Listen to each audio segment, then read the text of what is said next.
السلام علیکم ورحمۃ اللہ وبرکاتہ۔ الحمدللہ رب العالمین الرحمن الرحیم مالک یوم الدین واشہد ان لا الہ الا اللہ واشہد ان محمدا عبدہ ورسولہ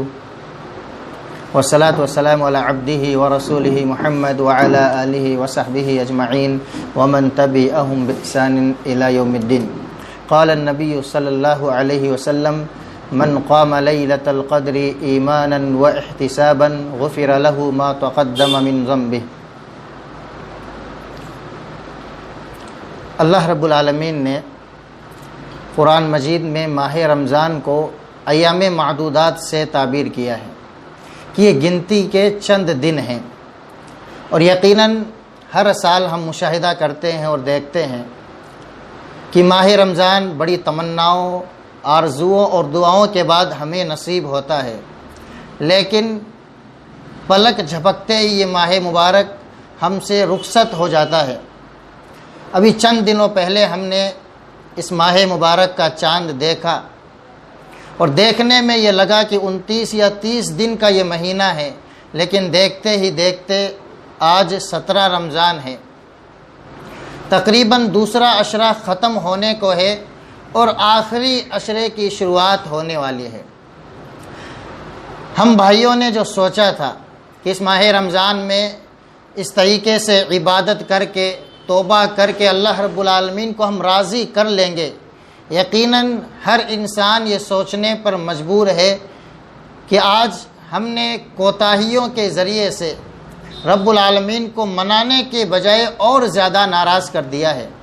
لیکن یقیناً پھر بھی اللہ رب العالمین نے ایک موقع اور دیا ہے کہ ہمارے پاس چند دن باقی ہیں، خاص طور سے آخری عشرہ۔ اس آخری عشرے میں اللہ کے نبی صلی اللہ علیہ وسلم کا معمول کیا تھا، آپ کا عمل کس طریقے سے تھا؟ ام المؤمنین حضرت عائشہ صدیقہ رضی اللہ عنہا بیان فرماتی ہیں، اذا دخل العشر شد مئزرہ واحیا لیلہ وایقظ اہلہ، کہ جب یہ آخری عشرہ اللہ کے نبی صلی اللہ علیہ وسلم اس آخری عشرے میں داخل ہو جاتے تو آپ کا معمول یہ تھا شد مئزرہ، کہ آپ صلی اللہ علیہ وسلم اپنے تہبند کو، ازار کو کس لیتے تھے، یعنی آپ تمام ضروریات سے فارغ ہو کر اپنے آپ کو اللہ رب العالمین کی عبادت کے لیے خاص کر لیتے تھے۔ وَأَحْيَا لَيْلَهُ، اور آپ اس عشرے کی شروعات ہی سے مکمل رات آپ بیدار رہ کر اللہ کی عبادت کرتے تھے، جبکہ آپ کا معمول یہ نہیں تھا کہ آپ پوری رات بیدار رہ کر اللہ کی عبادت کرتے ہوں۔ صرف یہی آخری عشرے کی 10 راتیں تھیں جب اللہ کے نبی صلی اللہ علیہ وسلم مکمل بیدار رہتے تھے۔ وَأَيْقَظَ أَهْلَهُ، اور یہی نہیں کہ صرف آپ بیدار رہتے، بلکہ آپ صلی اللہ علیہ وسلم اپنے گھر والوں کو، بیوی بچوں کو بیدار کرنے کی تلقین کرتے تھے، آپ انہیں جگایا کرتے تھے تاکہ وہ بھی آخری عشرے سے مستفید ہو سکیں۔ آپ اس آخری عشرے میں کس قدر عبادت کرتے تھے؟ صحیح مسلم کی روایت میں مائی عائشہ رضی اللہ عنہا بیان فرماتی ہیں کہ آپ صلی اللہ علیہ وسلم کا معمول کیا تھا، کان رسول اللہ صلی اللہ علیہ وسلم یجتہد فی العشر ما لا یجتہد فی غیرہ، کہ آپ صلی اللہ علیہ وسلم ان آخری 10 دنوں میں جتنی محنت، جتنی کوشش آپ صلی اللہ علیہ وسلم کیا کرتے تھے، بقیہ ایام میں، بقیہ عشرے میں آپ صلی اللہ علیہ وسلم اتنی زیادہ محنت نہیں کرتے تھے۔ سوال یہ ہے کہ آپ اتنی محنت کیوں کیا کرتے تھے؟ آپ صلی اللہ علیہ وسلم اتنی زیادہ عبادت آخری عشرے میں کیوں کرتے تھے؟ اس لیے کہ ان 10 دنوں میں ایک رات ایسی آنے والی ہے جسے لیلۃ القدر کہا جاتا ہے۔ آپ صلی اللہ علیہ وسلم اتنی زیادہ عبادت کرتے، اور خاص طور سے 10 دن آپ اعتکاف میں اس لیے بیٹھا کرتے تھے تاکہ اس رات کی فضیلت کو آپ پا سکیں، حاصل کر سکیں۔ آج مختصر وقت میں آپ کو بتلاؤں لیلۃ القدر کیا ہے، لیلۃ القدر کی حقیقت کیا ہے۔ لیلۃ القدر یعنی قدر والی رات، قدر کے 3 معنی بیان کیے گئے ہیں۔ قدر کا ایک معنی ہے قدر و منزلت والی رات، یہ رات انتہائی قدر و منزلت والی ہے، شرف والی رات ہے، کیونکہ اللہ رب العالمین نے اس رات میں قرآن مجید جیسی عظیم کتاب کو نازل فرمایا ہے۔ قدر کا دوسرا معنی ہے تقدیر کے، فیصلے کے، اس لیے کہ اس رات میں اگلے 1 سال کی تقدیر کے فیصلے کیے جاتے ہیں۔ کون اس دنیا میں آئے گا، کون اس دنیا سے جائے گا، کس کو کتنی روزی ملنے والی ہے، کون سی بیماری پھیلنے والی ہے، کون سی بیماری ختم ہونے والی ہے، تمام فیصلے اللہ رب العالمین 1 سال کے اس رات میں کرتا ہے۔ قدر کا تیسرا معنی ہے تنگی کے، اس لیے کہ اس رات میں اللہ رب العالمین کے فرشتے اس دنیا میں اترتے ہیں، نازل ہوتے ہیں۔ تنزل الملائکۃ والروح فیہا بإذن ربہم من کل امر، صرف فرشتے ہی نہیں بلکہ فرشتوں کے سردار جبرائیل امین بھی اس رات میں اس زمین پر اترتے ہیں، اور اتنے فرشتے اللہ کی رحمتیں برکتیں لے کر کے نازل ہوتے ہیں کہ یہ زمین کشادہ ہونے کے باوجود تنگ ہو جاتی ہے، اس لیے اس کو لیلۃ القدر کہا جاتا ہے۔ اس رات کی اس قدر اہمیت ہے، اللہ رب العالمین کے ہاں اس رات کی اتنی عظمت ہے کہ اللہ رب العالمین نے اس رات کی اہمیت کو اجاگر کرنے کے لیے قرآن میں ایک مکمل سورت نازل فرما دی، جسے سورہ قدر کے نام سے ہم جانتے ہیں۔ اور کس طریقے سے اللہ رب العالمین نے اس رات کی اہمیت کو، اس رات کی شان و شوکت کو بیان فرمایا ہے، اور کس انداز میں اللہ رب العالمین نے فرمایا وما ادراک ما لیلۃ القدر، آپ کو کیا معلوم یہ لیلۃ القدر کیا ہے، قدر والی رات کا اندازہ، قدر والی رات کیسی ہے ہم اور آپ نہیں جانتے، اور اللہ رب العالمین نے سوال کر کے بتلایا کہ اس رات کا اندازہ ہم نہیں لگا سکتے ہیں، اللہ رب العالمین ہی ہمیں بتا سکتا ہے۔ اس رات کی یعنی لیلۃ القدر کی، شب قدر کی کئی خصوصیات ہیں، کئی امتیازات ہیں۔ یہ رات آخری عشرے میں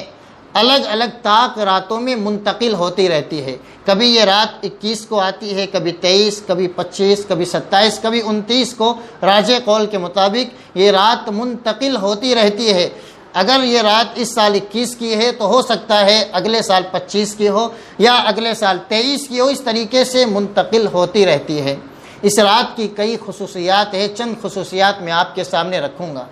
اس رات کو حقیقت میں ہم اور آپ لیلۃ التنزیل کہہ سکتے ہیں، یعنی اس رات میں اللہ رب العالمین نے قرآن جیسی عظیم کتاب کو نازل فرمایا لوح محفوظ سے۔ انا انزلناہ فی لیلۃ القدر، کہ ہم نے اس قرآن کو لیلۃ القدر میں، شب قدر میں نازل فرمایا ہے۔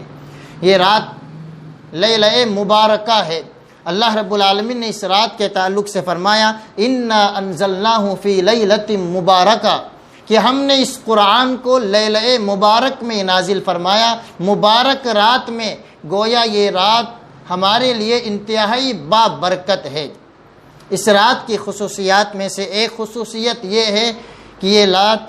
لیلۃ التقدیر ہے، قدر والی رات ہے۔ اس رات میں فیہا یفرق کل امر حکیم، اللہ رب العالمین ہر حکمت والے فیصلے کرتا ہے، فرشتوں کو ہمارے نام اعمال، ہمارا رزق، ہمارا جینا اور مرنا کس طریقے سے تقدیر میں لکھا ہوا ہے، وہ 1 سال کا بایو ڈیٹا اللہ رب العالمین انہیں فرشتوں کو سونپ دیتا ہے۔ اس لیے اس رات کو لیلۃ القدر کہتے ہیں، تقدیر والی رات۔ اس رات کی ایک خصوصیت یہ ہے کہ یہ رات حقیقت میں لیلۃ الخیر ہے، خیر و برکت والی رات۔ جب اللہ رب العالمین نے سوال کر کے یہ فرمایا وما ادراک ما لیلۃ القدر، یہ تقدیر، یہ خیر و برکت والی رات کیا ہے آپ نہیں جانتے ہیں، آپ کو کیا علم، خود اللہ رب العالمین نے جواب دیا لیلۃ القدر خیر من 1000 شہر، یہ خیر و برکت والی رات وہ رات ہے کہ جس رات کی عبادت 1000 مہینوں کی عبادت سے بہتر ہے۔ اللہ رب العالمین نے یہ نہیں فرمایا کہ یہ رات 1000 مہینوں کی عبادت کے برابر ہے، بلکہ اللہ نے فرمایا 1000 مہینوں کی عبادت سے بہتر ہے۔ کتنی بہتر ہے ہم اور آپ اس چیز کا اندازہ نہیں لگا سکتے ہیں۔ مثلا ایک انسان اس رات میں صرف 2 رکعت نفلی نماز پڑھتا ہے، گویا وہ 1000 مہینوں سے بہتر اس رات میں 2 رکعت پڑھنے والا ہے۔ اس رات کو نکال کر کے 1000 مہینے اگر گنے تو کتنے ہوتے ہیں؟ 83 سال 4 مہینے کے برابر۔ اب یہ نہیں کہ برابر ہے بلکہ خیرن کا لفظ ہے، اس میں تفصیل ہے کہ سب سے بہتر ہے۔ 1000 مہینوں سے بہتر انسان عبادت کرتا ہے جو اس مہینے میں اس رات میں عبادت کر رہا ہے، اسی لیے اس رات کو لیلۃ الخیر کہا جاتا ہے۔ اس رات کی خصوصیت میں سے ایک خصوصیت لیلۃ السلام، یہ رات سلامتی والی ہے، خاص طور سے اللہ کے عذاب سے بچانے والی ہے۔ انسان اس رات میں توبہ استغفار کرتا ہے تو اللہ رب العالمین اس رات میں بندے کو جہنم سے آزاد کر دیتا ہے۔ سلام ہی حتی مطلع الفجر، یہ رات سلامتی والی ہے یہاں تک کہ صبح صادق طلوع ہو جائے، یعنی پوری رات سلامتی والی ہے، اطمینان والی ہے، جہنم سے بندوں کو آزاد کرنے والی ہے۔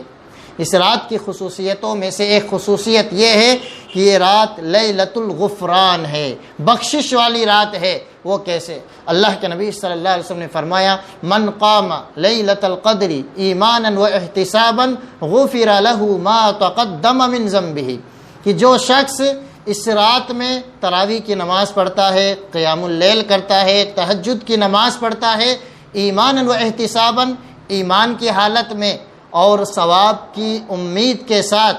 غفر له ما تقدم من ذنبه، غور کریں کہ اللہ رب العالمین کا مقام، اللہ رب العالمین نے اس رات کو کتنا بڑا مقام دیا ہے کہ اس کے پچھلے تمام گناہ اللہ رب العالمین خاص طور سے صغیرہ گناہوں کو معاف کر دیتا ہے۔ یہ فضیلتیں اور بھی ہیں، لیکن اللہ رب العالمین نے صرف اس رات کی قیام اللیل اور تہجد کو، تراویح کو یہ اہمیت اور فضیلت دی ہے کہ اس رات اگر ہم نے صحیح نیت کے ساتھ تراویح کی نماز پڑھ لی ہے، یقین مانے ہمارے پچھلے تمام صغیرہ گناہوں کو اللہ رب العالمین معاف کر دیتا ہے۔ اس رات کی فضیلتیں اور بھی بہت زیادہ ہے۔ اس رات میں ایک انسان کو زیادہ سے زیادہ جو کام کرنے چاہیے وہ ہے کہ تراویح کی نماز، قیام اللیل کا اہتمام کرنا، زیادہ سے زیادہ قرآن کی تلاوت کرے، کیونکہ اسی رات میں اللہ رب العالمین نے قرآن کو نازل فرمایا۔ زیادہ سے زیادہ ذکر و اذکار کرے، توبہ اور استغفار کرے، کیونکہ ماں عائشہ صدیقہ رضی اللہ عنہا نے اللہ کے نبی صلی اللہ علیہ وسلم سے سوال کیا کہ اللہ کے نبی اگر مجھے اس بات کا علم ہو جائے کہ آج کی رات لیلۃ القدر ہے، شب قدر کی رات ہے، تو مجھے زیادہ سے زیادہ کون سی دعا کا اہتمام کرنا چاہیے؟ اللہ کے نبی صلی اللہ علیہ وسلم نے فرمایا،